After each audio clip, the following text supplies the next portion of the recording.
لقاء إياب مقابلة وفاق سطيف والرجاء الرياضي انتهى متعادلا في الأهداف، وقدم الرجاويون أداء جيدا حيث انتزعوا التعادل من قلب سطيف ليتم اللجوء إلى الضربات الترجيحية التي آلت في الأخير إلى الفريق المضيف.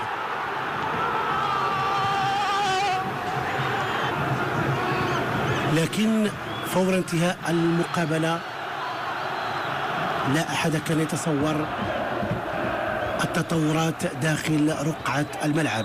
بعد التأهل تعرض جمهور الرجاء الذي رافق الفريق إلى كل أساليب الضرب والرفس والاضطهاد من طرف الأمن الجزائري الذي كان من المفروض أن يحمي جمهور الرجاء البيضاوي كما هو الحال بالمغرب.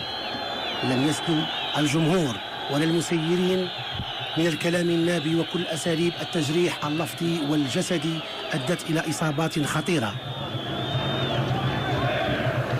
عينا كما قلتي اللي صرت الإنسان اللي أغمي عليه، ثم عينا كذلك ضربات في الرأس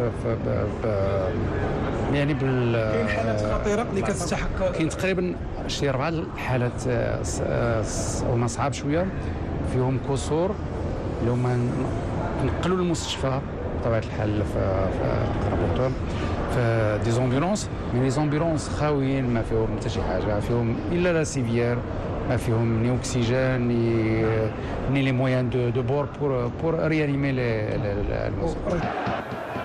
حفاوة جزائرية بطعم الضرب والجرح، والتي ستظل وشما أسودا موشوما في ذاكرة كل من عاشوا وعاينوا تلك الأحداث ليلة أمس، والتي لا تمت للرياضة بصلة.